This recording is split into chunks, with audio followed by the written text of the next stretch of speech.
పరిశుద్ధ గ్రంథములో నుండి కీర్తనల గ్రంథము 35వ కీర్తన మనం చదువుకున్నాం.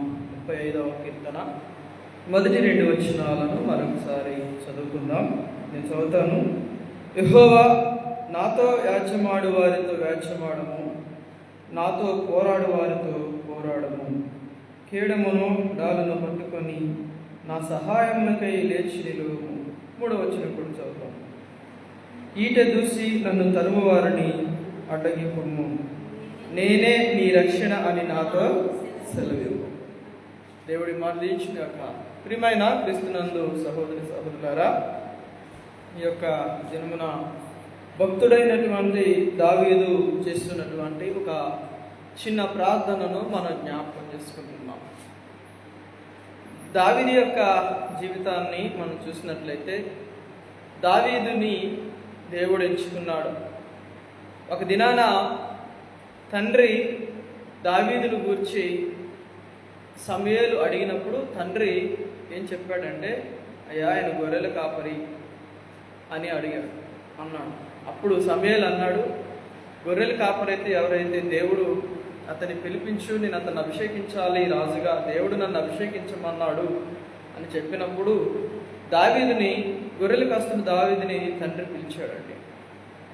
ఎప్పుడైతే దావీదుని సమూయేలు చూశాడో దేవుని యొక్క ఆత్మబలము అతనికి బయలుపరిచింది. దేవుని స్వరం వినబడి అంటున్న మాట ఏంటంటే, నేను కోరుకున్నవాడు ఇతడే.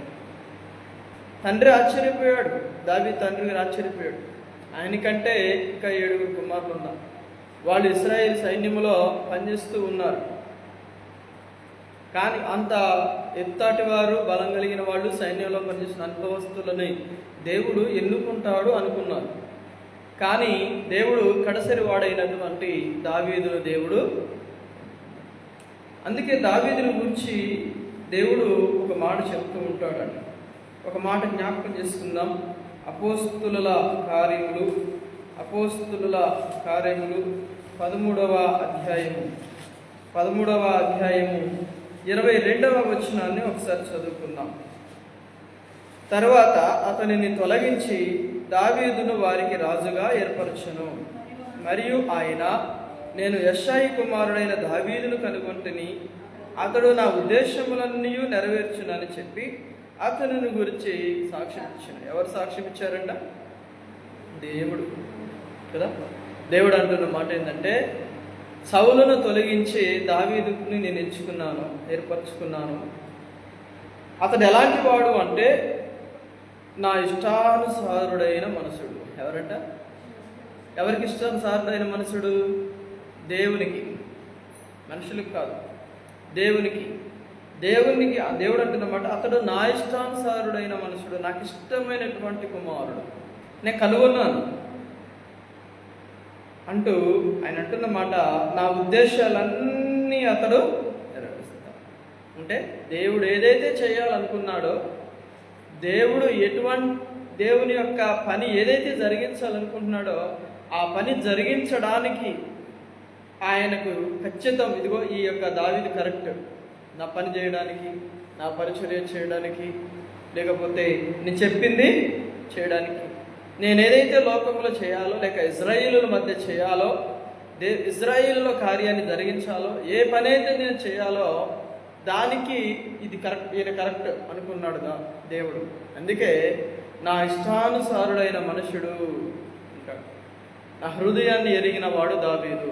అయితే అటువంటి దావీదు దేవుని అడుగుజాడలలో నడుస్తూ, దేవుని యందు భయభక్తులు కలిగి ఉండి నమ్మకంగా దేవుని కృపలు పొందుకుంటూ అనుదినము కొనసాగుతున్నటువంటి దావీదు జీవితంలో నీవు నేను అనుకున్నట్లుగా ఒక సంతోషము, ఒక ఆనందము చాలా కాలం దొరకలేదండి ఆయనకి. సౌలు రాజుగా ఉన్నంత కాలము కూడా దావీదు ఎక్కువగా ఎక్కడ ఉండేవాడంటే అరణ్యంలోనే ఉండేవాడు. ఆ గుట్ట, ఆ లోయ, ఆ ప్రాంతాలలో తిరుగుతుంది. ఎందుకంటే సౌలు దావీదును చంపాలన్నటువంటి దురాలోచన కలిగి ఉన్నాడు.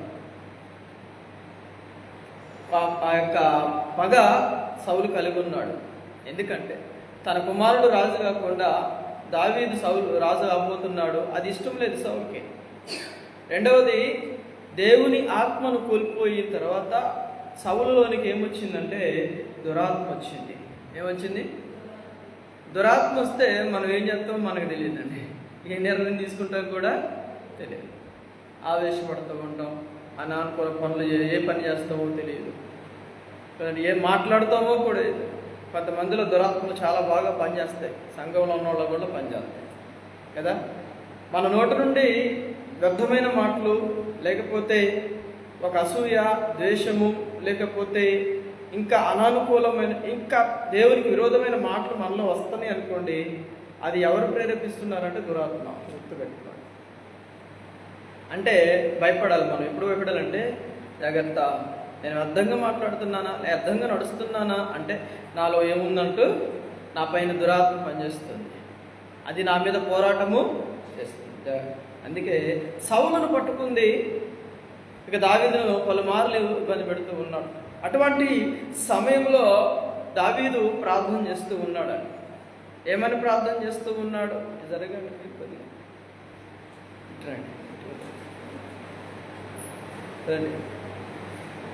ఏమని ప్రార్థన చేస్తున్నాడు? ఏమని ప్రార్థన చేస్తున్నాడంటే చూడండి అన్నమాట. 35వ వచనము, అధ్యాయము 1-2 వచనాలు. యెహోవా నాతో ఏమన్నాడు? వ్యాజ్యమాడు, నాతో వ్యాజ్యమాడు, నాతో యాజ్యమాడు వారితో. నాతో ఎవరైతే గొడవ పడుతున్నారో, మెయిన్ వ్యాజ్యం అంటే గొడవ, నాతో ఎవరైతే గొడవ పడుతున్నారో వారితో నువ్వు గొడవ పడు ప్రభు అంటున్నాడు. నేను పడతాను అంటున్నాడా? లేకపోతే పడటానికి బలం కావాలంటున్నాడా? పడటానికి నాకు వాళ్ళు చూస్తే బలంగా ఉన్నారు, నేను పక్కకున్నాను, నాకు కావాలయ్యా అంటున్నాడా? అట్లా ఎవరికి అప్పగిస్తున్నాడు? నా వ్యాజ్యము నీది, నా పక్షాన యాజ్యమాడు వారు మీరు ఆడండి ప్రభు, యాజ్యం ఆడాడని ప్రార్థన చేస్తున్నాడు. కానీ మనం ఏం చేస్తాము? మన గొడవలు మనయే, మన పగలు మనయే, మన వ్యాజ్యాలు మనయే. దేవుడు ఏమంటున్నాడంటే, ప్రభు నెరిగినటువంటి దావీదు, దేవుని ఉద్దేశములను నెరవేర్చేటువంటి దావీదు చెప్తున్న మాట ఏంటంటే, ప్రభువా నాతో వ్యాజ్యమాడు వారితో నువ్వు వ్యాజ్యమాడు కదండి. నిజమే, దేవుని బిడ్డల ఎడల ఎవరైనా హాని చేయాలి, లేకపోతే ఇబ్బంది పెట్టాలనుకుంటే దేవుడు వారి పక్షాన నిలబడి ఇబ్బంది పెట్టి వారితో వ్యాజ్యమాడుతాడండి. కీర్తన గ్రంథం 140వ కీర్తనలో ఈ మాట అంటాడు. ఒకసారి చదువుతారా? 140వ కీర్తన 12వ వచనం చదవండి. కీర్తన గ్రంథం 140వ కీర్తన 12వ వచనం. బాధింపబడు వారి పక్షమున యెహోవా వ్యాజ్యమాడును. ఎవరు నిలబడతారు నీ పక్షాన? దేవుడు నిలబడతాడండి కదా. నీతో ఎవరైతే వ్యాజ్యమాడుతున్నారో, నీతో ఎవరైతే పగగా ఉంటున్నారో, ఎవరైతే నీతో గొడవ పడుతున్నారో వారితో వాదించడానికి ఎవరుంటారంట నీ పక్కన? గట్టి చెప్పాలా? ఎవరుంటారంట? దేవుడికి చెప్తున్నాడు, బాధింపబడువారి పక్షమున యెహోవా. నువ్వు బాధింపబడుతున్నావా? నీ పక్షాన దేవుడు నిలబడతాడు. నువ్వు బలహీనం చేయబడుతున్నావా? నిన్ను బలపరచడానికి నీ పక్షాన నిలబడతాడు. నిన్ను బలపరచడానికి, ఎదుటివానికి వారితో వాదించడానికి దేవుడు నీ పక్షాన్ని నిలబడతాడంట. అందుకే ఇక్కడ అన్నాడు, ఆయన బాధింపబడువారి పక్షమున ఎవరుంటారంట? యెహోవా వ్యాజ్యమాడతాడు. దేవుడు వ్యాజ్యమాడతాడు. కానీ అయ్యో నన్ను అందరూ అనుకుంటున్నారు, నన్ను అందరూ పగగా చూస్తున్నారు, నన్ను అందరూ నాతో గొడవ పడుతున్నారు, నేను ఎలా గొడవ పడాలంటే నువ్వు గొడవ పడాల్సిన అవసరం లేదు.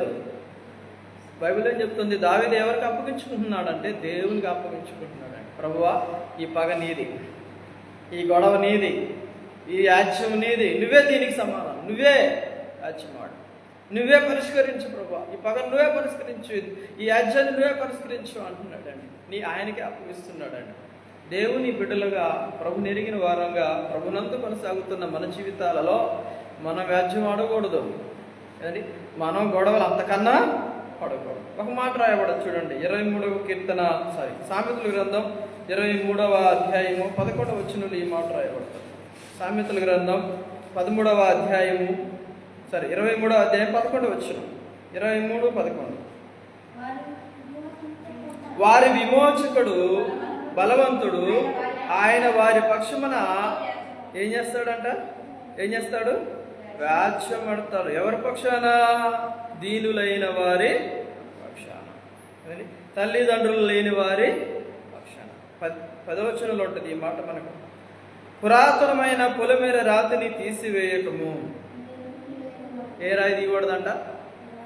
పురాతనమైన పొలిమేర రాతిని తీసివేయకము. తల్లిదండ్రులు లేని వారి పొలములోని నువ్వు జ్వరపడకూడదు, ఆక్రమించకూడదు. తల్లిదండ్రులు లేని వారి పొలాన్ని, వాడి తల్లి లేరు, తండ్రి లేరు, వాడు ఒంటరి అయిపోయాడు, వాడు ఏడో ఉంటున్నాడు అని పొలాన్ని ఆక్రమించకూడదు. రెండోది ఏమంటాడు పైన? పురాతనమైన పొలిమేర రాత్రి రాళ్ళు జరపకూడదంట. ఏం చేయకూడదు? పొలాల చుట్టూ గెట్లు ఉంటాయి, రాళ్ళు ఉంటాయి కదా హద్దులకి. మన ఇంటి చుట్టూ కూడా హద్దులు రాళ్ళు ఉంటాయి కదా, వాటిని జరపకూడదు. కొంతమంది ఏం చేస్తారంటే అందరు పడుకున్న తర్వాత జరిపేస్తుంటారు, రాళ్ళు జరుపుతూ ఉంటారు. రాళ్ళు జరుపుతుంటారు, పొలాల కడ గేట్లు జరుపుతూ ఉంటారు. రోజు ఒకసారి పోయి గేట్లు చూసుకుని వచ్చేవాడు కూడా ఉంటారు. 10 సంవత్సరాలు కనపడకుండా పోయాడు అనుకోండి, 10 సంవత్సరాల క్రితం ఎక్కడున్న రాయి తర్వాత ఏమైతే ఇంకొంచెం అవతలకి జరిగిపోవాలి. సరిహద్దు రాళ్ళు ఉంటాయండి, ప్రతి దానికి సరిహద్దు రాళ్ళు. మనం చూస్తే మనకి పక్కన రైల్వే ట్రాక్ పక్కన రాళ్ళు ఉంటాయి, వాళ్ళ పొలాలు ఎంతవరకు ఉన్నాయో రైల్వే ట్రాక్ ఎర్ర రాళ్ళు మనకు కనపడుతూ ఉంటాయి, మన గేట్లు కనపడుతూ ఉంటాయి. వాటిని ఏం చేయకూడదంట? తీసివేయకూడదు. రెండవది, తల్లిదండ్రులు లేని వారి పొలములను ఏం చేయకూడదంట? ఆక్రమించకూడదు. వాటి జోలికి నువ్వు వెళ్ళకూడదు, ఆ పొలంలోనికి నువ్వు జ్వరపడకూడదు. ఏమవుతుంది జ్వరపడితే? 11వ వచనం. వారి విమోచకుడు అంటే ఎవరి విమోచకుడు? తల్లిదండ్రులు లేని వారి విమోచకుడు అంటే ప్రభు అయిన యేసుక్రీస్తు. విమోచకుడు అంటే ప్రభు అయిన యేసుక్రీస్తు. వారి విమోచకుడు బలవంతుడు, ఆయన వారి పక్షమున నీతో ఎవరైతే రాతిని తీసివేశారో, ఎవరైతే జ్వరపడ్డారో వారితో ఎవరు యుద్ధం చేస్తారు?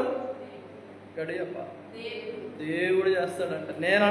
చూడండి, దేవుడు యుద్ధం చేస్తాడు, దేవుడు వ్యాజ్యం ఆడతాడు, దేవుడు నిలబడతావు వారి పక్షాన కదండి.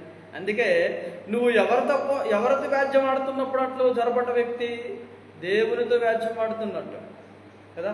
తల్లిదండ్రులు లేరు కదా, భేదవాళ్ళు కదా, దీనులు కదా, వాళ్ళు సామాన్యులు కదా, వాళ్ళు ఏం చేయలేరులే, వాళ్ళ జోలికి వెళ్ళినా ఎవరు అటు రారులే అనుకుంటే ఎవరు రారు.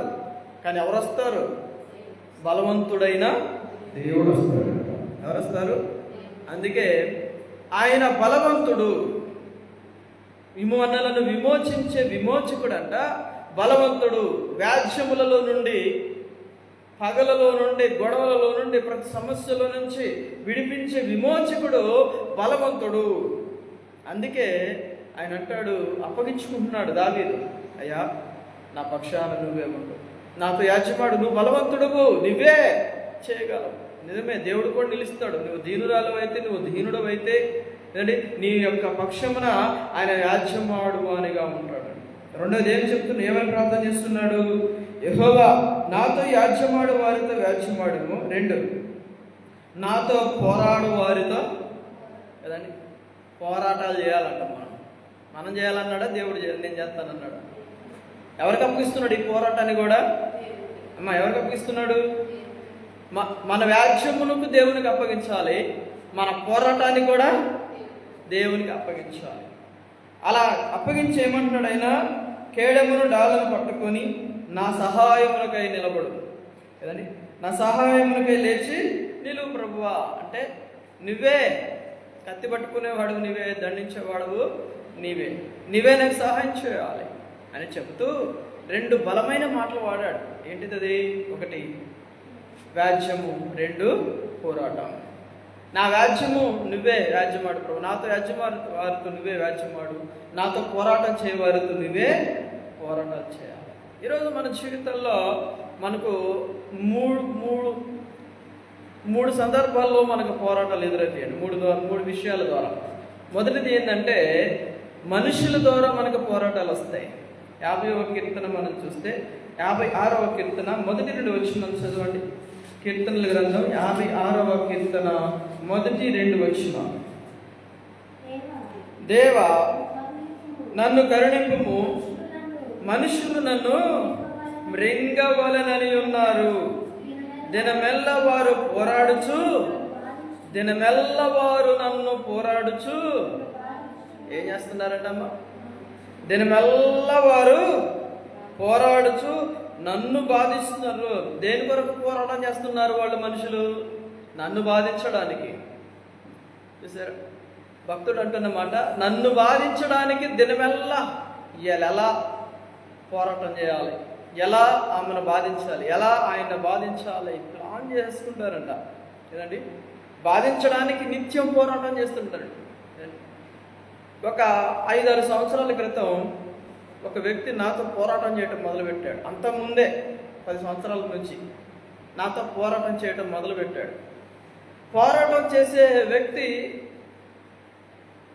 గురించి నేను ఆ 10 సంవత్సరాలు ఆలోచించాను. ఏంటి ఈ వ్యక్తి నాతో ఎందుకు పోరాటం చేస్తున్నాడు, నా మీద ఎందుకు గురి పెట్టుకున్నాడని దినముకి కనీసం ఒక 5-6 సార్లు నేను జ్ఞాపకం చేసుకునేవాడిని ఆయన్ని. తర్వాత దేవుని వాక్యంతో నాతో మాట్లాడినప్పుడు, నాతో పోరాడు వారిని నేనెందుకు గురించి ఆలోచించాలి, వాని గురించి నేనెందుకు ఆలోచించాలి, నా మీద పగబెట్టుకున్న వారు, నాతో పోరాటం చేసి నన్ను ఇబ్బంది పెడుతున్న వ్యక్తి గురించి నేనెందుకు ఆలోచించాలి అనుకున్నాను. ఆయన గురించి ఆలోచించడం 1 సంవత్సరం తర్వాత నాకు ఎలా ఉందో తెలుసా? ప్రశాంతంగా ఉందండి. ఎందుకంటే దినమునకు 5-6 సార్లు గుర్తుపెట్టుకునేవాడిని. గుర్తొచ్చేది అంటే వాళ్ళు పెట్టే స్ట్రగుల్, బాధ, వాళ్ళు పెట్టే కష్టం గుర్తొచ్చేది నాకు. వాళ్ళు చేసే పనులు గుర్తొచ్చి శ్రమ పడేవాడిని నేను. కానీ ఆలోచించడం బంద్ చేసిన, వాళ్ళ గురించి ఆలోచించడం బంద్ చేసిన తర్వాత నేను ప్రశాంతంగా ఉండటం జరిగింది. నేను ఈ మాటలు మీకు ఎందుకు జ్ఞాపకం చేస్తున్నానంటే, మన పగస్తుల గురించి కానీ, మనతో యాజ్యమాడు వారి గురించి కానీ, లేకపోతే మనలను శత్రువులుగా భావించే వారి గురించి కానీ, మనలను హేళన చేసేవారి గురించి కానీ, అసహించుకునే వారి గురించి కానీ, మన గురించి తప్పుగా మాట్లాడేవారి గురించి కానీ మనం ఆలోచించాల్సిన అవసరమే లేదు. ఎందుకు అంటే మన పక్షమున పోరాడువాడు మన ప్రభు అయినా కదండి. నీ మీద వస్తాయి, ఎన్నో ఉంటాయి, కానీ అవన్నిటికీ పరిష్కారాలను చూపించేవాడు. అందుకే దావీదు అన్నాడు, ప్రభువా నన్ను కరుణించయ్యా, నన్ను కరుణించము, మనుషులు నన్ను మృంగవలనని ఉన్నారు, దినమెల్ల ప్రతిరోజు అని ఊపిరాడకుండా చేసేస్తున్నారంట. అంటే అమ్మయ్యా అనుకునే టైంలోనే మళ్ళీ ఏదో ఒకటి ఇవాళ ప్రశాంతంగా గడిచింది అనుకునే లోపు మళ్ళీ తెల్లారేసరికి మరొక సమస్య మనుషుల నుంచి.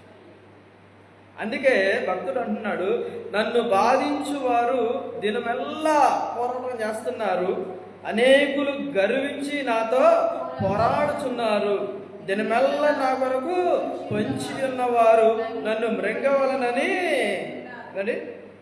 ఉన్నారు. నాకు భయం సంభవించే దినమున నిన్ను ఆశ్రయించుచున్నాను. దేవునిని బట్టి నేను ఆయన వాక్యం బట్టి కీర్తించదును. దేవుని యందు నమ్మక ఉంచి ఉన్నాను, నేను భయపడను. శరీరదారులు నన్నేమి అంటే ఎవరి యందు నమ్మకం ఉంచాడు ఈయన? దినమెల్లా మృంగాలని, బాధించాలని, ఇబ్బంది పెట్టాలని, శ్రమ పెట్టాలని, ఒత్తిడి చేస్తూ బాగా మనకి ఒత్తిడి కలగజేస్తున్న వారిని గురించి ఎవరికి అప్పగించాడు? మన మీద పోరాటం చేస్తున్న వారిని గురించి ఎవరికి అప్పగించాడు? ప్రభువా నేను వాళ్ళతో పోరాటం చేయలేను, కానీ నువ్వు చెయ్యి కదండి. ఇప్పుడు ఎవరు వస్తారు మన పక్కకి? గడి చెప్పాలా కదండి? దేవుడు వస్తారు. ఇప్పుడు వాళ్ళు ఎవరితో పోరాటం చేస్తారు? గెలుస్తారా? గుర్తుపెట్టుకోండి, అసాధ్యం. నువ్వు మనుషులతో పోరాడితే గెలుస్తావు, కానీ దేవునితో పోరాడితే నువ్వు గెలుస్తావా? అంటే మన వ్యాఖ్యాన్ని కానీ మన పోరాటాన్ని కానీ ఎవరికి అప్పగించాలి? దేవునికి. ఆయన చూసుకుంటాడు అంతే. నిన్ను బాధించేవారిని ఆయన చేతికి అప్పగించు, నిన్ను మృగబలే వాళ్ళని చూసేవారిని ఆయన చేతికి అప్పగించు. ఆయనే వాళ్ళతో పోరాటం చేస్తాడు. మనుషుల నుండి మనకు ఎదురవుతాయి. అందుకే భక్తుడు అన్నాడు, అయ్యా నాతో పోరాడు వారితో నువ్వే పోరాడు అని. మన జీవితంలో కూడా మనుషులతో అనేక పోరాటాలు ఎదురొస్తాయి. అయినప్పటికీ మన పోరాటాలన్నీ ఎవరికి అప్పగించాలి? దేవునికే. నేను నిన్ను నమ్మాను ప్రభువా, నీవే నాకు సహాయం చేసేవాడివి, నాతో పోరాట వారితో నువ్వే పోరాడు అని దేవుని నిరీక్షణ నమ్మకం ఉంచి మనం ఆయనకి అప్పగించాం. 109వ కీర్తనలో ఈ మాట అంటాడు, 3వ వచనం. 109వ కీర్తన 3వ వచనాన్ని మనం చూసినట్లయితే ఈ మాట మనకు కనబడుతుంది. ఆయన ఎల్లప్పుడూ వ్యాజ్యమాడువాడు. 109వ కీర్తన 3వ వచనం. గట్టి చదవాలి. నన్ను చుట్టుకొని నా మీద ద్వేషపు మాటలాడుచున్నారు, నిర్నిమిత్తముగా అంటే ఏమి లేకుండా పోరాటం చేస్తున్నారు అండి. నన్ను చుట్టుకొని నా మీద ద్వేషపు మాటలు, నా చుట్టూ చేరి నా మీద ఏం పలుకుతున్నారంట? ద్వేష మాటలు పలుకుతున్నారు. అసలు ఏమీ లేకుండానే పోరాటం చేస్తున్నారు. 4వ వచనంలో అంటాడు, నేను చూపిన ప్రేమకు ప్రతిగా వారి మీద కదండి అయినను నేను మానక ఏం చేస్తున్నాడంట భక్తుడు? నేను చూపిన ప్రేమకు ప్రతిగా వారు నా మీద కదండి. మీకు ఒక విషయాన్ని జ్ఞాపకం చేయాలి. మన చర్చిలోకి ఒక ఆమె నడవలేని స్థితిలోకి వచ్చింది కదా. ఒక ఆమె నడవలేని స్థితిలోకి ఒక శనివారం ఇట్లనే ప్రార్థన జరుగుతుంది. నడవలేని స్థితిలో భర్త వచ్చి దించడి పెట్టిపోయాడు. ఆ పరిస్థితిని చూసి భయపడ్డాము మేమే. డాక్టర్లు అందరూ చేతులు ఎత్తేసి మెడిసిన్ కూడా ఏం పని చేయకపోతే, కాళ్ళు చేతులు ఏం పని చేస్తే బాడీ అంతా కూడా బలహీనమయ్యి దేవుని మందిరంలోకి వచ్చింది. ఇట్లా కూర్చుంది, అమ్మాయి కూర్చున్నట్టు అక్కడ ధరనే కూర్చుంది. ప్రార్థన అయిపోయిన తర్వాత సంఘం అంతా కలిసి ప్రార్థన చేశాం. సుమారుగా ఒక 2 నెలల్లో మెడిసిన్ కూడా వాడట్లేదు నేను అంటలేదు. 2 నెలలో ఆమె నడిచి వచ్చింది మందిరానికి. వచ్చినానికి అన్ని రోజులు కూడా ఏం జరిగింది? కింద మోకారించి ప్రార్థన చేసుకొని కిందనే కూర్చునేది ఇప్పటి వరకు కూడా. నిజంగా దేవుడు అద్భుతం. అనేక సార్లు సంఘం కన్నీళ్లు కార్చి ప్రార్థన చేసింది. ఎంత ప్రేమ చూపించామంటే అంత ప్రేమ చూపిస్తే ఇప్పుడు ఏమైంది తెలుసా? వేరే కీడిపోయి బాప్టిజం తీసుకుంది కదా. బాధేసిద్దా ఏదా కదండి. నాకు చాలా బాధ అనిపించింది. ఎందుకు అంటే ఒకానొక దినాన నేను ఈ మందిరానికి వచ్చినప్పుడు నేను లేపబడ్డానని సాక్ష్యం ఇచ్చి, ఈ మందిరానికి వచ్చినప్పుడు దేవుడు నన్ను స్వస్థపరిచాడని సాక్ష్యం ఇచ్చి, ఈ మందిరంలో దేవుని ప్రేమ నాకు దొరికిందని సాక్ష్యం ఇచ్చి, దేవుని కృపని పొందుకొని బలపరచబడ్డానని సాక్ష్యం ఇచ్చి ప్లేటు ఫిరాయించేసింది కదా. నేను అనుకున్నాను, ఎందుకు ఇట్లాంటివి జరుగుతున్నాయి? ఎందుకు దేవుని మొదటి ప్రేమను వారు విడిచిపెడుతూ ఉన్నారు? ఇక్కడేం చదువు ఒకసారి చదవండి. 9:9-3 మనం చూస్తే అక్కడ అంటాడు 4లో, నేను చేసిన మేలుకు ప్రతిగా కీడు చేస్తున్నారు, నేను చూపినకు ప్రతిగా వాళ్ళు ఏం చేస్తున్నారు? ద్వేషాన్ని ఉంచుతున్నారు కదండి. నేను మానక వారి మీద ప్రేమ చూపించాను కదండి. ప్రేమ చూపిస్తే వారు వదిలిపెట్టి కదండి. నేను అంటాను దీన్ని ఖచ్చితంగా నమ్మక ద్రోహం కదండి. కృతజ్ఞత లేనివారు. ఎంతగా కృతజ్ఞత లేనివారంటే అంతగా. నేను ఎక్కడో ఉన్నాను, నాకు ఆ విషయం తెలిసింది, బాధ అనిపించింది నాకు. కానీ ఇది ఒక్క ఇన్సిడెంట్ కాదండి, ఒక 2-3 ఇన్సిడెంట్లు ఉన్నాయి మన దగ్గర ఇక్కడ కదండి. 2-3 ఇన్సిడెంట్లు ఉన్నాయి. ఆ సంఘటనలు మనం చూస్తూ ఉంటాం. ఏది ఏమైనా ప్రభుకు అప్పగించటమే. దావీదు అంటున్నాడు ఇక్కడ, నేను చూపిన ప్రేమకు ప్రతిగా వారు నా మీద పగపట్టి ఉన్నారు, అయినను నేను మానక ఏం చేయాలి? మనం ఏం చేయాలి ఇక్కడ? ప్రార్థన. నీతో పోరాడు వారితో నువ్వు పోరాడొద్దు. ఏం చేయి? ప్రార్థన చేయి. నువ్వంతా నేను కూడా నీకు ఎంత తక్కువ అంటానికి లేదు. మనం అంటే అర్థమైందా? నువ్వు ఒకటంటే నేను 10 అంటానికి లేదు. నువ్వు ఇంట్లో ఉంటే నేను రోడ్డు ఎక్కుతా అంటానికి లేదు. అసలు ఆ పోరాటం మనం చేయకూడదు. మనుషుల ద్వారా మనకు అనేక పోరాటాలు వస్తాయి, అయినా మనం బాధపడకూడదు. ఎవరికి అప్పగించాలి మన పోరాటాలన్నీ? దేవుడికి. మానక మనం ఏం చేయాలంట? ప్రార్థన చేస్తూ ఉండాలి. మనుషుల ద్వారా పోరాటాలు వచ్చినప్పుడు మనం చేయవలసినటువంటి మొదటి పని ఏంటంటే మానక ప్రార్థన చేయాలి రెండవది ఎవరితో వస్తాయి పోరాటాలు అంటే చూడండి, ఎఫెసీ పత్రిక 6వ అధ్యాయము 12వ వచనం. ఎఫెసీ పత్రిక 6వ అధ్యాయము 12వ వచనం. అపోస్తలుడైన పౌలు ఎఫెసీయులకు రాసిన పత్రిక 6వ అధ్యాయము 12వ వచనం. 6:12. ఏలయనగా మనము పోరాడునది ఎవరితోనంట? శరీరులతో కాదు, కానీ ప్రధానులతోనూ అధికారులతోనూ ప్రస్తుత అంధకార సంబంధులకు లోకనాథులతోనూ ఆకాశ మండలమందున్న దురాత్మల సమూహముతో. దేనితో పోరాడుతున్నామంట? ఎవరితో కాదంట? మనుషులతో కాదు. ఎవరితో పోరాడుతున్నాము? దురాత్మల సమూహం, ఆకాశ మండలమందున్న దురాత్మ సమూహం. ఇవి ఏ రూపంలో ఉన్నాయి?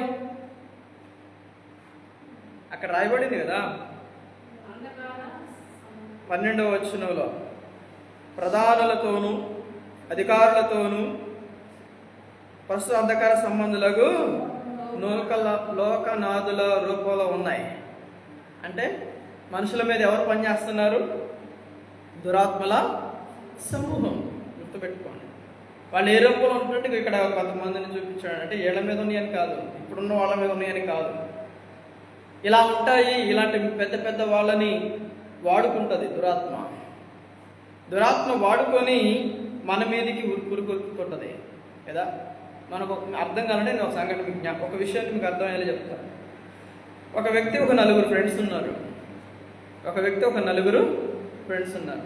అయితే వాళ్ళందరూ కూడా తాగేవాళ్ళు, సిగరెట్ తాగుతారు, మందు తాగుతారు, ఇంకా లోకానుసారంగా కొన్ని క్రియలు కలిగి ఉంటారు. ఈ వ్యక్తి క్రిస్టియన్, అంటే చర్చికి వెళ్తాడు, చక్కగా ఆత్మీయంగా ఉన్నాడు. కానీ వీళ్ళ 5 ఫ్రెండ్స్.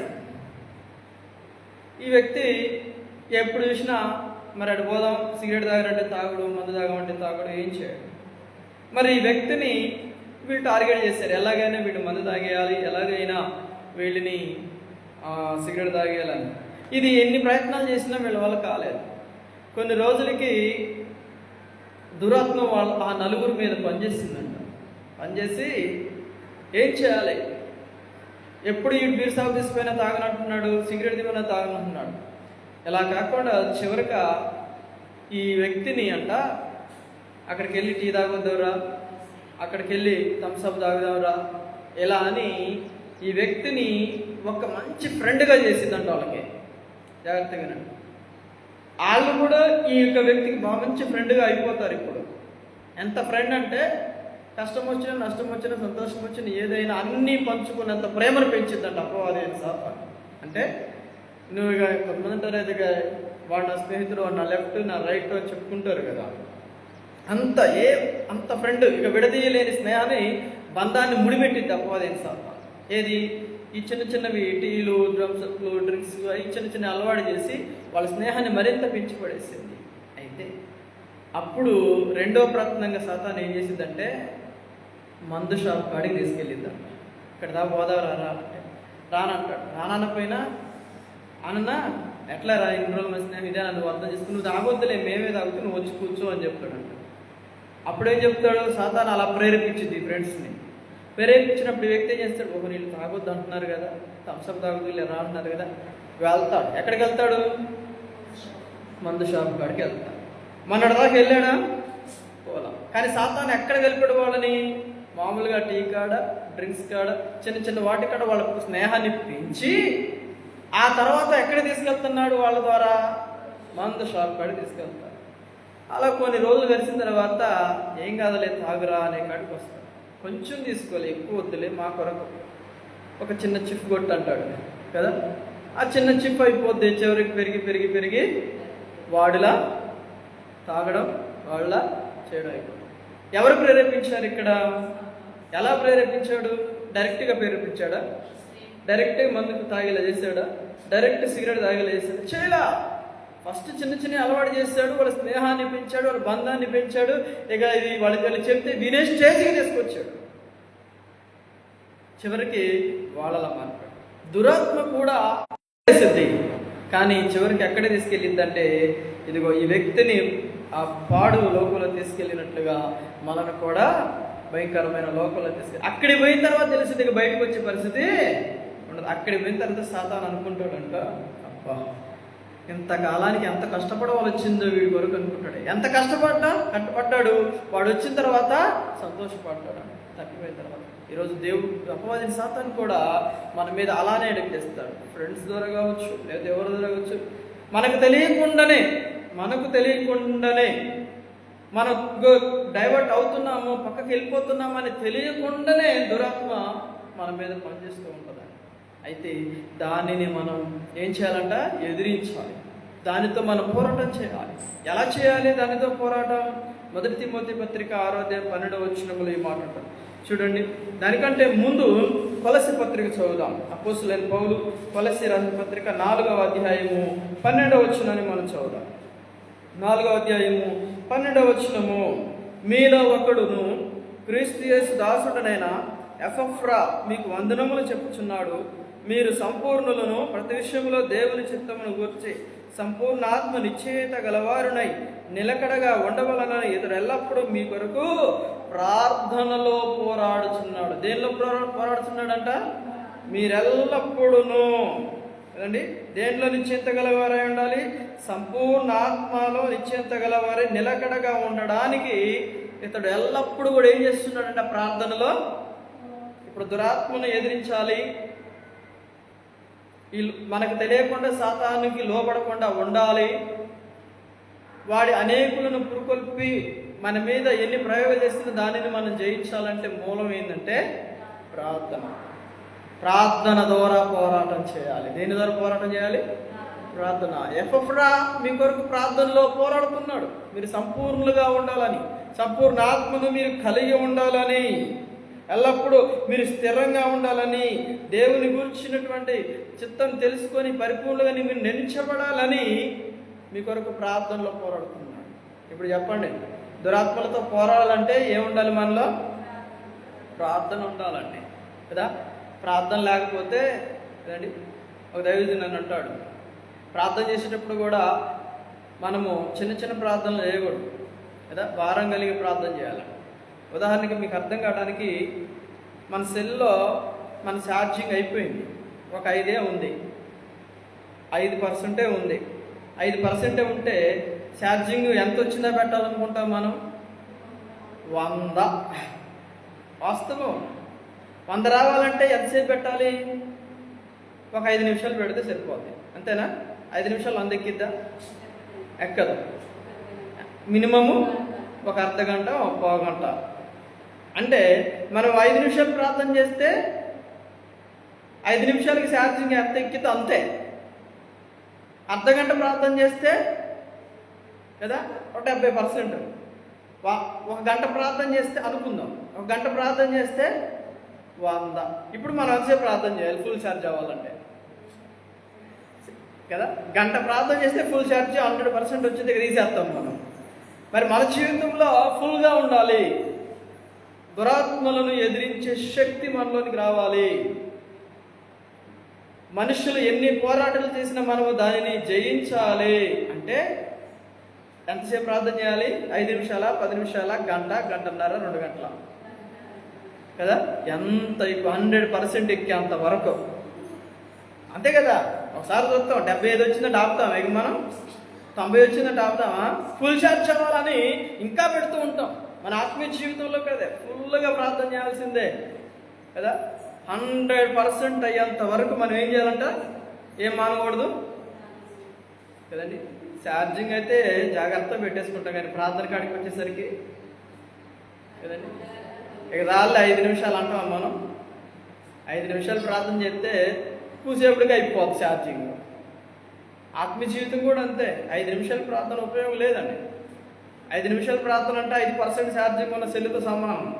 ఎంతసేపు వాడతాం మనం? ఎక్కువసేపు వాడతామా? ఒక ఫోన్ కాల్ చేసి 10 నిమిషాలు మాట్లాడిన వెంటనే పుట్టుకుంటుంది, షట్ డౌన్ అయిపోతుంది. మన జీవితం లేదు, కట్టే కొట్టే తెచ్చే ప్రార్థనలు వద్దు మనకి కదా.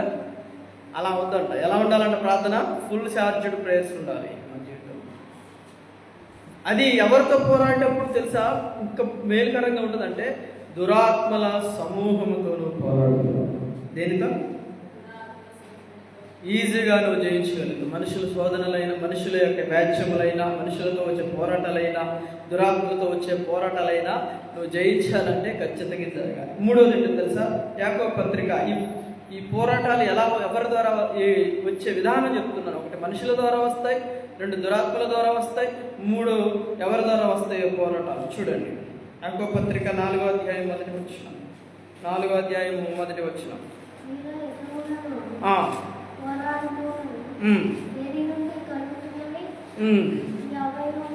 మీ అవయములలో పోరాడు మీ భోగేచ్ఛల నుండియే కదా. మళ్ళీ చదువుతా వినండి. మీలో యుద్ధములను పోరాటములను దేని నుండి కలుగుతున్నాయి? మీ అవయములో పోరాడు మీ భోగేచ్ఛల నుండి. అవయం లోపల ఏముంటుంది కదండి? పోరాటం ఉంటుంది. మన లోపల పోరాటం ఉంటుందండి. ఏం పోరాటం ఉంటుంది? ఏమి తిందామో, ఏమి త్రాగుదామో, ఏమి ధరించుకుందామో, నా జీవితం ఏందో, నా కుటుంబం ఏందో, నా పిల్లలు ఏందో, నా పరిస్థితి ఏందో బయట కనిపించింది. ఇదంతా కనిపించని పోరాటం ఉంటుంది. ఒక్కోసారి ఇవన్నీ కొన్ని దేని నుంచి వస్తాయి అంటే మన భోగేచ్ఛల నుండి వస్తాయంట. యాకోబు అంటున్నాడు, మీ భోగేచ్ఛల నుండి కొన్ని వస్తాయి పోరాటాలు, జాగ్రత్త. భోగేచ్ఛలు అంటే ఫ్రిడ్జ్ కొనాలి డబ్బుల్లో, కూలర్ కొనాలి డబ్బుల్లో, పట్టుచీర కొనాలి డబ్బుల్లో, బంగారం కొనాలి డబ్బుల్లో, ఇల్లు కట్టుకోవాలి డబ్బుల్లో. ఏం చేయాలి? అప్పు తేవాలి. ఏం చేయాలి? తెద్దాం. ఏం కాదు, బంగారంకే కాదు, అద్దాం. చీరే కదా తెచ్చా, ఇల్లే కదా కట్టేద్దాం కదండి. ఇలా చేస్తే చివరికి మిగిలేది ఏంటంటే మళ్ళీ దీని ద్వారా పోరాటం వచ్చింది. ఇదిగో మాకు ఈ పోరాటం ఏంటి? అప్పులన్నీ చేసి పూర్తి చేసిన తర్వాత కదండి. ఇది నేను అనుభవించాను, ఇది మేము అనుభవించాము. రీసెంట్గా ఇంకో 2 సంవత్సరాలు ఆ రూమ్స్ ఎక్స్టెన్షన్ చేసి మేము అనుభవించాను. కానీ దేవుడు నాతో అప్పుడే మాట్లాడాడు. నేను ప్రార్థన కూడా చేయలే. ఆ అప్పులు తీరడానికి నేను ప్రార్థన కూడా చేయలే. ఎందుకో తెలుసా? అది నా భోగేచ్ఛల నుండి వచ్చిన, అంటే నాకు ఎంతవరకు కావాలో అంతవరకు దేవుడు ఇచ్చాడు. కానీ నేను ఎక్స్టెండ్ చేసాను దానివల్ల నాకు శ్రమ వచ్చింది, దానివల్ల నాకు పోరాటం వచ్చింది. మనసుకు ప్రశాంతత లేదు, సమాధానం లేదు, సంతోషం లేదు. కానీ దేవుని యొక్క కృపాబాహుల్యము చేత ఈరోజు నేనేనాడు అప్పులు తీరాలని ప్రార్థించలేదు. ఎందుకంటే నాకు తెలుసు అది నేను చేయకూడదు అని. ఎందుకంటే అది నా సొంత ఆలోచనతో నేను చేసిన పని, అది తప్పు అని నేను తెలుసుకొని తీర్చమని అడగలేదు నేను. కానీ దానికి రూట్ అడిగాను నేను. రూట్ అడిగినప్పుడు దేవుడు ఒక రూట్ని చూపించాడు, మార్గాన్ని చూపించాడు నాకు. ఆ రూట్లో క్లియర్ అయిపోతాం. ఓకేనా? కొన్నిసార్లు మన భోగేచ్ఛల నిమిత్తమే దేవునికి ప్రార్థన చేయకూడదండి. ఏదండి నాకు కారు కావాలి ప్రభా, లేకపోతే నాకు అది కావాలి ప్రభా, ఇది కావాలి. నీకు ఏదైతే అవసరమైందో దాని కొరకు చెయ్యి. కాదని ఎవరు అన్నాడు దేవుడు? నీకు కారు అవసరం చెయ్యి, కారు కొరకు. బండి అవసరం అయితే చెయ్యి, బండి కొరకు. నీకు ఏదైతే అవసరం ఉందో ఆ దాని కొరకు నువ్వు ప్రార్థన చేయి. కానీ మించు చేస్తే అది భోగేచ్ఛ. నీకు అవసరం లేకుండా చేస్తే భోగేచ్ఛ. అవసరం ఉండి చేస్తే అది దేవుడికి తెలుసు. నీ అవసరాలన్నీ దేవుని ఖచ్చితంగా దాన్ని కార్యం చేస్తారు. మించి చేస్తే ప్రమాదం. గుర్తుపెట్టి అదిగే భోగేచ్ఛ అంటాడు. అందువల్ల మనకి ఏమొస్తాయంటే పోరాటాలు వస్తాయంట. మనుషులతోనూ సాతానుతోనూ మన భోగేచ్ఛల నుండి వచ్చే పోరాటాలు వస్తాయి. అయితే ఇవన్నీ నువ్వుగా నువ్వు జయించలేవు. దీనికి మూలం ఏమై ఉండాలి అంటే దేవుని ప్రార్థన ఉండాలి. ఈ ప్రార్థనలు ఏమై ఉండాలంటే దేవునికి అప్పగించాలి. మన పోరాటాలన్నీ దేవునికి ఎలా అప్పగించాలి? ప్రార్థనలో అప్పగించాలి. ఎలా అప్పగించాలి? ప్రభువా, మనుషుల నుండి నాకు ఈ పోరాటం, నా భోగేచ్ఛ నుండి ఈ పోరాటం వచ్చింది, దురాత్మ నుండి నాకు ఈ పోరాటం వస్తుంది. ఈ పోరాటాలన్నిటినీ నువ్వే పోరాడయ్యా. ఏం పోరాటం చేయాలంట? విశ్వాసముతో పోరాటం చేయి కదండి. ఆత్మకు విరోధంగా చేయదు. కొరింథీ పత్రిక 2వ అధ్యాయం 1వ పత్రిక 11వ వచనంలో ఆత్మకు విరోధంగా మనం పోరాటం చేయాలి. ఆత్మానుసారముగా మనము పోరాటం చేసేవాళ్ళం. అందుకే భక్తుడైన దావీదు అంటున్న మాట ఏంటో తెలుసా? అయ్యా, నాతో వ్యాజ్యమాడు వారితో నువ్వు వ్యాజ్యమాడు, నాతో పోరాటం చేయవారితో నువ్వు పోరాటము చేయి. కేడమును డాలును పట్టుకొని నాకు సహాయం చేయడానికి రా. నీవే నాకు రక్షణ అని చెప్పు, నేను నీ రక్షణ అని చెప్పు అంటున్నాడు. అవును, నిజమే. ప్రియమైన సహోదరి సహోదరులారా, ఈ ఉదయకాల సమయంలో మనం జ్ఞాపకం చేసుకోవాల్సిందంటే మన వ్యాజ్యములు కానీ మన పోరాటాలు కానీ మనం చేస్తే గెలవం, కానీ ఎవరు చేస్తే గెలుస్తాం? మన పక్షాన దేవుడు చేస్తే గెలుస్తాం. కానీ మనం చేయాల్సింది ఏంటి? ప్రార్థన, విశ్వాసంతో, ఆత్మతో, ఏదండి పరిపూర్ణ హృదయంతో మనం ప్రార్థన చేయాలి. దావీదు వలె, ప్రభువా ఈ పోరాటాలలో నుండి, ఈ వేశ్యము నుండి, ఈ పోరాటాలలో నుండి నీవే నన్ను విడిపించు. ఎక్కడ నన్ను అవమానం, నా కొరకు నువ్వు డాలను పట్టుకో, కేడను పట్టుకో, నా పక్షాన నిలబడి వేశ్యమాడు, పోరాటం చేసి, ఇదిగో నేనే నీ రక్షణని వేశ్యమాడతాడు, మన పక్షమున ఆయన పోరాడతాడు. అందుకే యేసు ప్రభు వారు నీ పక్షాన్ని నిలబడడానికి ఆయన దీనుడిగా, దరిద్రుడుగా ఈ లోకానికి వచ్చాడు, నిన్ను నన్ను ధనవంతులుగా చేయడానికి. ఆయన తగ్గించుకున్నాడు నిన్ను హెచ్చించడానికి. ఆయన సిలువలో బలి అయ్యాడు, బలిగా అర్పణగా చేయబడ్డాడు. ఇదిగో నీవు ఆ శ్రమను అనుభవించకుండా ఆయన పొందిన దెబ్బల ద్వారా, ఆయన పొందిన శ్రమ ద్వారా నీకు విడుదల కలిగించడానికి, కానీ ఆ గొప్ప రక్షణ మనకి ఇవ్వడానికి అనే విషయాన్ని జ్ఞాపకం చేసుకోవాలి. అందుకే ఈ దినాన్ని మనం ఏం జ్ఞాపకాలు తీసుకుని ప్రార్థనలో, ఏదండి ప్రభువా నా పక్షాన దురాత్మ సమూహం ఉంది, అయ్యా వాటితో నువ్వే పోరాడు. అయ్యా ఇదిగో నా భోగశక్తులు ఉన్నాయి కదండి, వాటి ద్వారా నీకు ఈ పోరాటం వచ్చాయి, కానీ జయించలేకపోతున్నాను, వాటితో నువ్వే పోరాటన్నింటిలో నుంచి నన్ను విడిపించమని మనం ప్రార్థించాలి కదా. యేసుప్రభు వారు మన కొరకు పోరాటం చేస్తుంటే, మన కొరకు వ్యాజ్యం ఆడుతుంటే మనం ఏం చేయాలి? అయ్యగారు మీరు చేయండి మేము వింటాం అనటానికి లేదు కదా అమ్మ. అయ్యగారు ప్రార్థన చేస్తాడు, మరి నువ్వేం చేస్తావు? ఇంట్లో నువ్వు కూడా ప్రార్థన చేయాలి. ఒకరోజు ఒక దైవజనుడికి ఒక ఆమె ప్రార్థన చేయమని చెప్పిందంట. అయ్యా మా అల్లుడు మా అమ్మాయిని తెసపోవట్లేదు, తీసిపోయేటట్టు ప్రార్థన చేయా అన్నదంట. సరే పాస్టర్ గారు మంచిగా ఉపవాసం ఉండి ఉదయం నుంచి మధ్యాహ్నం 3 దాకా కన్నీళ్ళు విడుస్తూ ప్రార్థన చేసినట్టు ఒకరోజు నిర్ణయించుకొని, ఆమె చెప్పిన రోజు కాకుండా కొన్ని రోజుల తర్వాత ఒక రోజు నిర్ణయించుకొని ఆ కుటుంబం కొరకు కట్టబడాలయ్యా, ఆ కుటుంబం భార్య భర్తలు దూరంగా ఉంటున్నారు, వాళ్ళకి అడ్డుగా ఉన్న సమస్యలని తీసివేయ ప్రభు అని భారంగా కన్నీళ్లు విడుస్తూ ఉపవాసం ఉండి కడుపు కాల్చుకొని ప్రార్థన చేశాడు. ప్రార్థన అయిపోయిన తర్వాత 4-5 గంటల ఆ సమయంలో, సరే ఒకసారి ఆ ఇల్లు చాలా రోజులైంది, ఆ తల్లి చెప్పి నేను ఈరోజు ఉపవాసం ఉన్నాను, ఒకసారి కలిసి వద్దామని ఆ ఇంటికి పోయాడట. ఆ ఇంటికి పోయేసరికి డోర్ కొట్టగానే సంతోషంగా పరిగొచ్చిందంట. అమ్మ మీ కూతురు పిలవనంటే, మా కూతురు ఇంకేడుంది అయ్యా, ఆమె ఎప్పుడో పోయిందిగా అన్నదంట. ఎప్పుడు మాలుడు వచ్చి తీసపోయిందంట. ఆ విషయం ఏం చేయాలి? అయ్యగారికి చెప్పాలి.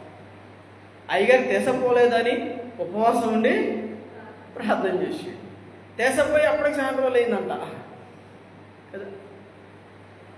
ఏమేం చేసింది అయ్యగారు? చూడండి, ఎందుకు నేను మాట చెప్తున్నానంటే, ఏసన్న గారు అనుభవం ఇది. ఆ ఉపవాసం ఉండకుండా మా అమ్మలో ఉపవాసం ఉంది, మరి పోనీ ఉపవాసం ఉంచితే కనీసం చెప్పాలిగా తెలిసిపోయిన సంగతి. చెప్పకుండా ఇగో సేవకులు ఎట్లా ఇబ్బంది పెడతారమ్మా, అట్లా కాదు, మీరు ముందు ప్రార్థన చేసుకోండి అని చెప్పాడు. అమ్మ మీరు ప్రార్థన చేయండి, మీ వల్ల కాకపోతే అయ్యగారికి చెప్పండి, వాళ్ళు చేస్తారు ప్రార్థన. కానీ మేమేమి తింటాం, కూర్చుంటాం, ఊరుకుంటాం, మీరే ఉపవాసం ప్రార్థన చేయండి, కుదరదమ్మని చెప్పాడు ఆయన. జాగ్రత్త. నేను దిగి మాట జ్ఞాపకం చేశానంటే, ప్రతి కుటుంబంలో ప్రార్థన అనే దూపం ఉండాలి, ప్రార్థన అనేటువంటి నైవేద్యము ఉండాలి, ప్రార్థన అనేటువంటి ఆ యొక్క దినదినమైనటువంటి కృప ఉండాలి. లేకపోతే మన మనుషులనే పోరాడలేము, దురాత్మతో పోరాడలేము, మన పరిస్థితులను మనలో ఉన్న పోరాటాలలో మనం పోరాడలేము. వాటన్నిటితో పోరాడేవాడు ఆయనే. నువ్వు జీవం పోయాలి, అదే ప్రార్థన జీవం. అటువంటి ప్రార్థనను మనం కలిగి ఉండి, అటువంటి ప్రార్థన మనం చేస్తూ అడిగినవన్నీ మనం పొందుకున్నట్లుగా దేవుడు సహాయం చేయలాగా ప్రార్థన చేసుకుందాం. దేవుని మాటలు దీవించినగాక. చిన్న ప్రార్థన చేసుకుందాం. ఆ తదుపరి ఒక పాట పాడుకొని అందరం ప్రార్థనలోకి వచ్చినాం. ప్రేమగల తండ్రి, దయగలిగిన మా దేవ, మహోన్నతుడా, మహాగణుడు, మీ వందనాలు. మీ ఘనమైన పరిశుద్ధమైన నామములో ప్రార్థన చేస్తూ ఉన్నాం. ఈ మధ్యాహ్న కాల సమయంలో అయినా ప్రభువా, 55వ కీర్తన 2 వచనాల గురించి మాతో మాట్లాడిన విధానం బట్టి పొందిన భక్తుడైన దావీదు చేసిన చిన్న ప్రార్థనను మా ముందు జ్ఞాపకం తీసుకుని, అవునైనా ప్రభు, నా ముందు నాతో అనేక మంది వ్యాఖ్యమాడుతున్నారు, నాతో అనేక మంది పోరాటం చేస్తున్నారు, వారిని పోరాడలేకపోతున్నాను, వ్యాఖ్యమాడలేకపోతున్నాను. నువ్వే వ్యాఖ్యమాడయ్యా, నువ్వే పోరాటం చెయ్యి. అవి 7 డాలను పట్టుకొని నువ్వే నాకు సహాయం చెయ్యి. అయ్యా నేనే నీకు రక్షణ అని నాకు సెలవి అయ్యా అని ప్రార్థించినప్పుడు ఆశ్చర్యకరమైన మీ కృపను చూపించి అయ్యా మీరు మీ దాసుని పక్షాన నిలబడి ఇదిగో ప్రభువా వ్యాజ్యమాడి దేవా సమాధానం కలగజేసిన రీతిగా ఇదిగో ప్రభువా పక్షాన్ని నిలబడి పోరాటాలు చేసిన మా జీవితంలో మా ముందున్నటువంటి వ్యాజ్యాల విషయంలో కూడా సహాయం చేయండి దేవా. ఇదిగో దావీదు పక్షాన మీరు రాజ్యమాడిన రీతిగా, దావీదు పక్షాన పోరాడిన రీతిగా మా పక్షాన రాజ్యమాడండి, మా పక్షాన పోరాటం చేయండి. ఎవరైతే మమ్మల్ని బాధిస్తున్నారు దేవా, ఇదిగో ఎవరైతే అయ్యా ఇదిగో మాలో జొరబడుతూ నైనా దేవా మా జీవితాలు అస్తవ్యస్తం చేస్తున్నారు, అటు బిడలలో రాజ్యమాడి మాకు నెమ్మది చేయండి అయ్యా. మాతో పోరాడే మనుషులు, మాతో పోరాడే దురాత్మ సమూహాలు, మాతో పోరాడే మా గోవెచ్చల నుండి మమ్మలను విడిపించండి. మీరు మాతో ఆ పక్షాన్ని నిలబడి మీరు వారితో పోరాడి అయ్యా ఇదిగో మాకు విమోచన విడుదల సమాధానం కలిగించండి దేవా. మేము కూడా ఎల్లప్పుడూ ఎక్కువ రావాలి, ప్రార్థనలో పోరాటం సహాయం చేయండి. పౌలు విశ్వాసంతో పోరాటానికి సహాయం చేయండి దేవా. ఆత్మానుసారముగా, ఆత్మకు విరోధంగా కాకుండా ఆత్మానుసారముగా మేము పోరాటం చేసే వారంగా ఉండటకు కూడా మాకు సహాయం చేయండి. దేహానికి వందన. అనుదిన జీవితంలో పరిశుద్ధతను కలిగి, నిష్కలంకత్వాన్ని కలిగి, ఆత్మీయ బలమును కలిగి ప్రార్థించేవన్నీ మేము పొందుకోవడానికి సహాయం చేయవచ్చు. భక్తుడు అంటున్నాడు, నేను మొరపెట్టినప్పుడు నా దేవుడు నాకు ప్రార్థనకు ఉత్తరం ఇస్తాడు. ఆయన సర్వశరీరంలో ప్రార్థనను ఆలకించే దేవుడు. అవునైనా మా ప్రార్థన ఇదನ್ನು ఆలకించండి. ఎందరైతేనైనా ప్రభువా రాజ్యములతో అయా సమాధానాలు లేని జీవితాలు జీవిస్తూ ఉన్నారు అయా, వారి పక్షాన మీరు రాజ్యమాడండి అయా. ఇదిగో పోరాటం చేయలేని స్థితిలో ఉన్నారు, మనుషులతోనూ దురాత్మ సమూహములతోనూ భోగచ్చలతో ఉండి ఉన్నారు. నేను ప్రభువా అతి ద్వార్చ పోరాటాలలో నుంచి నాయన నీ బిడ్డలను విడిపించి